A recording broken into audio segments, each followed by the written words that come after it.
আসসালামু আলাইকুম। আজকে শেয়ার করছি চিকেন তান্দুরির সহজ রেসিপি, যেটা খুব সহজে আপনারা বাসায় তৈরি করতে পারবেন চুলাতেই। আর আমি এখানে 1.5 কেজির মতো চিকেন নিয়েছি, আর এগুলোকে খুবই ভালো করে ধুয়ে পরিষ্কার করে তারপর দেখতে পাচ্ছেন চাকু দিয়ে এরকম দাগ কেটে দিচ্ছি।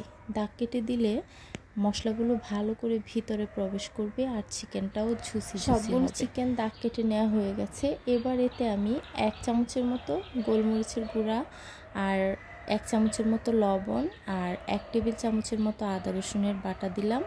এরপর এখানে তান্দুরি মশলা, গরম মশলা, ধনিয়ার গুঁড়া, মরিচের গুঁড়া এবং হলুদ গুঁড়া দিয়ে দিলাম 1 চামচ করে। তান্দুরি মশলাটা আমি 1 টেবিল চামচ ব্যবহার করেছি।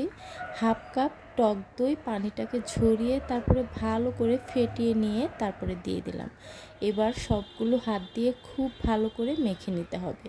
ভালোভাবে মশলাগুলো মাংসের ভিতরে যাতে প্রবেশ করে সেইভাবে ভালো করে মেখে নিতে হবে।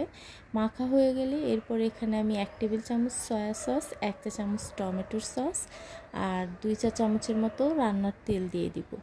তেল, সয়া সস এবং টমেটো সসগুলোকেও ভালোভাবে হাত দিয়ে মেখে তারপরে মাংসের সাথে মিশিয়ে নিতে হবে।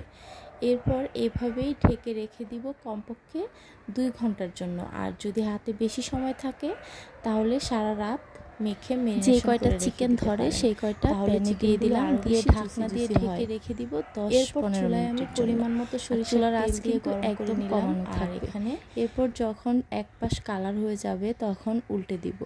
আর এভাবে উল্টে পাল্টে চিকেনগুলোকে কিন্তু বারবার উল্টাতে যাবেন না, তাহলে এরকম সুন্দর কালারটা আসবে না। এক পাশ এরকম কালার হয়ে আসলে উল্টে আরেক পাশ দিয়ে দিতে হবে।